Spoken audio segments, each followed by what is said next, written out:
దిగజారిపోకుండా ఉండాలి అంటే ఏమి చేయాలి? ప్రశ్న. ప్రార్థన చేయాలి. చెప్పండి, ప్రార్థన. అందరూ గట్టిగా చెప్పండి. ఆమేన్, హల్లెలూయా.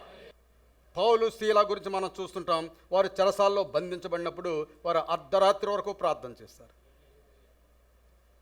ఇవన్నీ కూడా ఎగ్జాంపుల్స్ దేవుడు మనకు బైబిల్ గ్రంథంలో రాసించి ఉన్నాడు. కాబట్టి ఎగ్జాంపుల్స్ అనే మనం తీసుకొని మనం కూడా వారి వలె ప్రార్థన చేయవారుగా ఉండాలి. అర్ధరాత్రి వరకు వారు ప్రార్థన చేయగా దేవుడు జవాబు పంపించాడా? దేవుడు జవాబు పంపించాడా? చెప్పండి.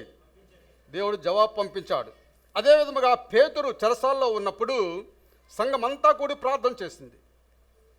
దేవుడు జవాబు పంపించాడా? పంపించాడు. ఆమేన్, హల్లెలూయా.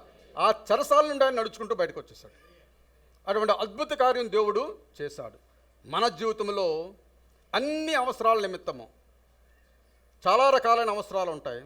భౌతికమైన అవసరాలు ఉంటాయి, ఆత్మ సంబంధమైన అవసరాలు ఉంటాయి, మానసిక సంబంధమైన అవసరాలు మనం కలిగిన వారుగా ఉంటాం.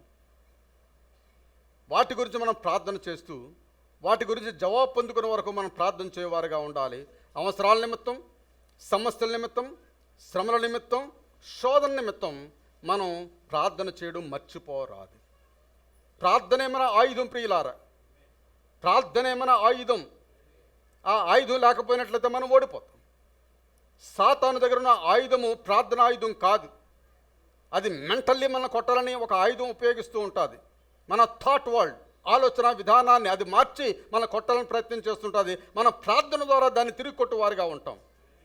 ఆమేన్, హల్లెలూయా. ఈ రకమైన జీవితము క్రైస్తవులైన మనము లోతుగా నడవడానికి ఉపయోగపడుతుంది. ప్రార్థన అనేది దేవునిలో లోతుగా నడవడానికి ఉపయోగపడుతుంది. ఆమేన్, హల్లెలూయా. కాబట్టి మనం దిగజారిపోకుండా ఉండాలి అంటే ఏం చేయాలి? దిగజారిపోకుండా ఉండాలి అంటే ఏమి చేయాలి? ప్రశ్న. ప్రార్థన చేయాలి. చెప్పండి, ప్రార్థన. అందరూ గట్టిగా చెప్పండి. ఆమేన్, హల్లెలూయా.